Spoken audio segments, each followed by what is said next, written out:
양승태 대법원장 시절 판사들 모임을 압박한 의혹을 받는 현직 부장판사가 검찰에 소환됐습니다. 현직 법관이 검찰에 공개 소환된 것은 이번이 세 번째입니다. 네, 법원에 잇따른 영장 기각으로 난항에 빠진 듯했던 재판 거래 의혹 수사가 점차 속도를 내고 있습니다. 관련 내용 등을 손정혜 변호사와 자세히 짚어보겠습니다. 어서 오십시오. 안녕하세요. 네. 사법농단과 관련된 내용인데 문건을 작성한 현직 부장판사입니다. 어떤 문건이었습니까? 일단은 법원행정처의 기획조정심의관으로 2년 동안 근무한 부장판사님이고요. 이분이 직접 작성에 관여했다라는 문건을 보면 일단은 그 법관들 사찰 문건입니다. 그리고 인권과 사법제도 소모임이나 국제인권법 학회, 그러니까 인권을 연구하거나 진보적인 성향으로 구성된 판사라는 모임이라고 보시면 될 것 같고요. 이 법원 행정과 관련해서 비협조적이거나 비판적인 판사들에 대해서는 그 모임을 소멸하려는 로드맵을 만들었다. 이 문건의 내용은 그러합니다. 실제로 그리고 이런 법관을 견제하는 이런 여러 가지 안에 대해서 실제 집행이 되었다는 것이고요. 그래서 검찰은 직권남용 혐의가 적용될 수 있다라고 보고 이 사건을 지금 수사 중에 있는데 문건의 정확한 그 내용은 그렇습니다. 인권과 사법제도 소모임을 소멸시키는 일종의 로드맵. 이렇게 정의를 할 수 있다고 한다면 법관의 어떤 성향을 분석하고 모임의 성향을 분석해서 그 사법부나 법원행정처의 비판적인 모임에 대해서 견제하거나 소멸시키는 구체적인 대안을 마련했고 그 대안을 실제로 집행까지 했다라고 보시면 될 것 같고요. 이것뿐만 아니라 성완종 리스트 사건에서가 발생했을 때는 이 성완종 리스트 사건과 상고법원 추진 사업의 상관관계를 분석하는 문건도 작성하기도 했고요. 원세훈 전 국정원장 사건하고 정교조 법의 노조 사건을 이야기하면서 사법부가 이니셔티브를 지고 있는 사안들에 대해서 사건의 처리 방향 그리고 시기를 신중히 검토할 필요가 있다고까지 문건을 작성해서 부적절하게 특별개별 사건에 정치적으로 다른 목적으로 개입한 거 아니냐라는 지금 의혹을 받고 있는 사람입니다. 관련 의혹으로 이 수사선사에 오른 법원행정처 심의관들이 비슷한 식의 의혹 문건을 대거 삭제한 정황도 포착이 됐는데 그렇습니다. 그리고 검찰은 이것이 이규진 전 그 양형위원회 그 상임위원회 지시로 이루어졌다는 복수의 진술을 확보했다고 합니다. 말하자면 조직적으로 이런 증거가 될 수 있는 문건들을 삭제했다라는 의혹을 받고 있는 것이고요.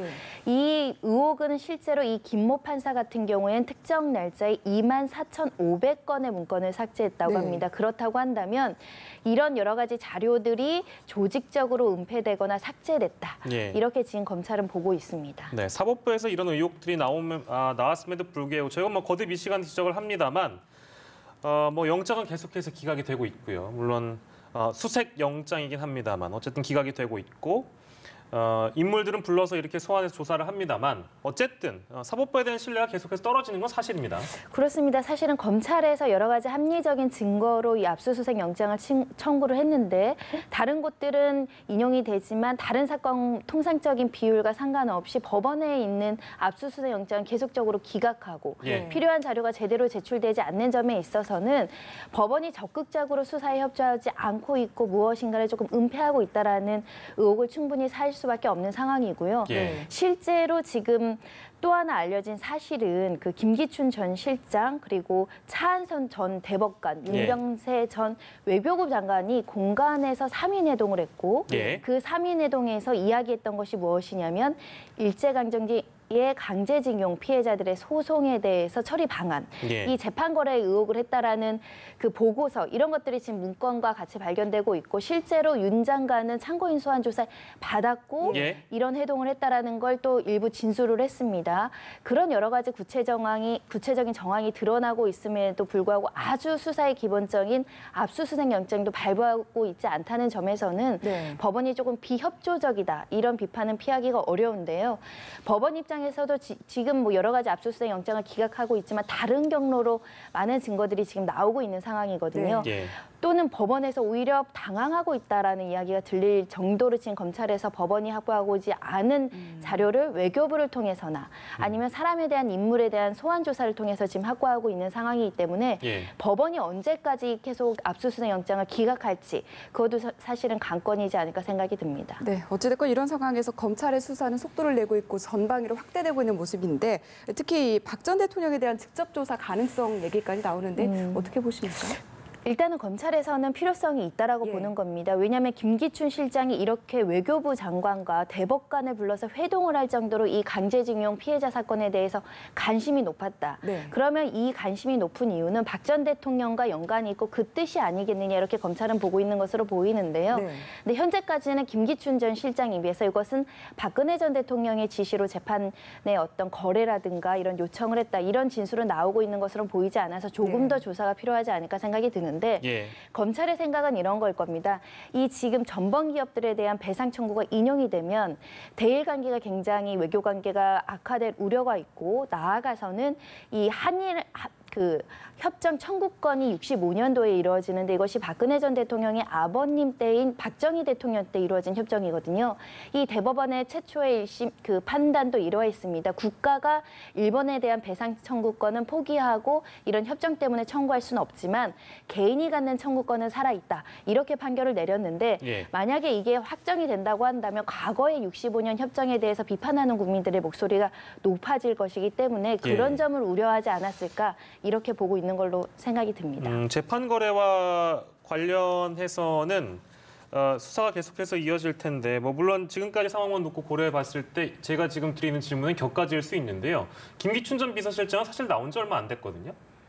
근데 잘못하면 또 구속될 우려도 있어 보입니다. 만약에 이것이 실체가 있었고 실제 이 예. 판결을 미루거나 심지어는 전원회부채 회부에서 판결을 뒤집어라. 예. 이런 구체적인 지시나 재판 거래에 대한 어떤 혐의점이 확인된다고 한다면 또다시 구속될 여지도 배제하기는 어려운 상황으로 보이는데요. 예, 예. 현재로서는 단순히 모의한 것에 불과한가 또는 이게 실제로 대법관들, 법원, 대법관들 사이에서 이게 집행까지 됐는지 직권남용 혐의는 미수로는 처벌하기 어려운 측면들이 있습니다. 예. 그 부분까지 인과관계가 연결이 돼야지만 처벌될 수 있지 않을까 생각이 듭니다. 예, 알겠습니다.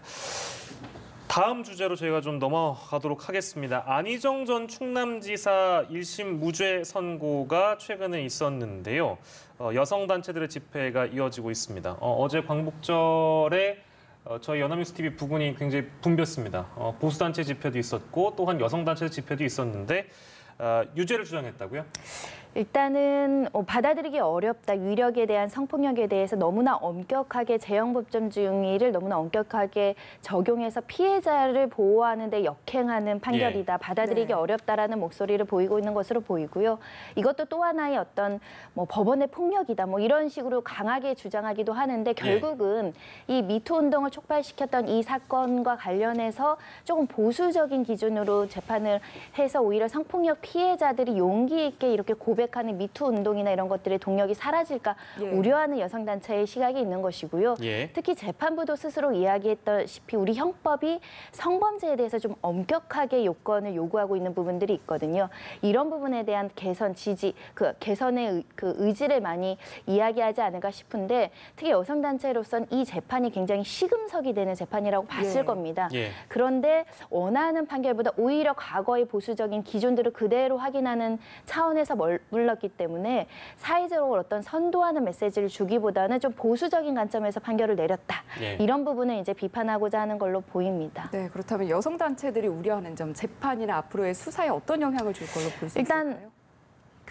이 사건의 고소인 자체가 2차 피해가 너무 심해서 예. 사실 예. 대중들도 이 사람의 일을 너무나 적나라하게 알 수 있을 정도로 피해자라고 주장하는 분에 대한 사생활 보호를 우리가 못 해줬죠, 우리 사회에서. 그렇다고 한다면 다른 피해자들이 서로 있다고 하더라도 이렇게 예. 피해 사실을 자유의지대로 고백할 수 있는 사회가 되겠느냐. 그렇지 못하다라는 게 지금 여성단체들이 가장 우려하는 부분이 아닐까 싶고요. 예. 그래서 실제로 원래 성범죄가 암수범죄가 많다. 왜냐하면 10건 중에 한 건이 신고될까 말까 하는 거고 모든 사람들이 2차 피해가 두려워서 신고를 못하는 상황에서 이 드러나고 알려진 사건도 이렇게 좀 소극적으로 처리되다 보니까 네. 앞으로 성범죄가 근절되거나 예방되기보다는 오히려 피해자가 더 숨어야 되는 사회적인 분위기로 가는 것은 아닌가 그런 우려들을 하고 있는 걸로 보입니다. 네, 현재 뭐 미투 가해자로 지목된 30여 명의 재판이 진행 중이라고 하는데 아무쪼록 저희가 2차 피해에 대한 얘기는 자주 나눴던 바 있어서 이 논란이 좀 사그러들도록 사회적으로 많은 분들이 이 사안과 관련해선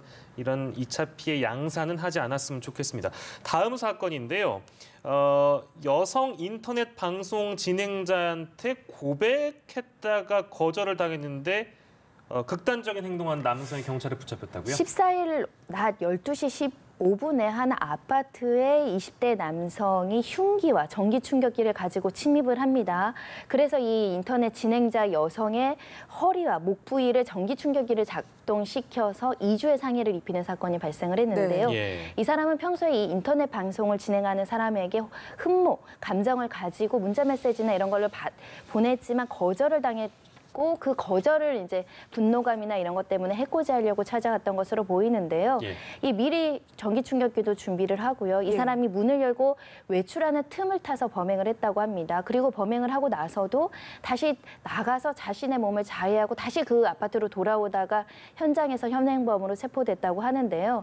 일단 이런 인터넷 방송하시는 분들이 자신의 어떤 개인정보가 누설될 위험성이 예. 있죠. 그리고 누설된 개인정보를 이용해서 이렇게 소위 말하는 일방적인 구애, 나아가서는 스토킹 범죄로도 분류할 수 있거든요. 예. 그런데 이렇게 뭐 흉악한 흉기까지 준비했던 상황이기 때문에 아마 예. 피해자는 굉장히 정신적 고통을 받지 않았을까 생각이 듭니다. 네, 정말 뭐 자신의 집까지 알고 있었다는 사실에 상당히 충격을 받았을 것 같은데 이 남성은 어떤 처벌을 받게 될까요? 일단 위험한 물건으로 상해 피해를 입었으니까 특수상해죄도 적용될 수 있고요. 그 아파트 이런 공간을 또 침입했기 때문에 주거 침입 이런 것들도 고려해 볼 수 있을 텐데 일단 본인이 반성하고 또 용서를 받고 이러면 모르겠지만 요즘에 또 스토킹 범죄나 이렇게 여성이 어떻게 방송 진행자들에게 대해서 무차별적으로 또 폭력이나 스토킹 피해를 유발하는 사람에 대해서는 좀 엄단해야 되지 않을까 싶어서 법원이 아마 조금 강력하게 한번 예. 바라봐 주시면 좋지 않을까 생각이 듭니다. 네, 알겠습니다. 오늘 세 가지 주제 놓고 손정혜 변호사와 내용 살펴봤습니다. 고맙습니다. 잘 들었습니다.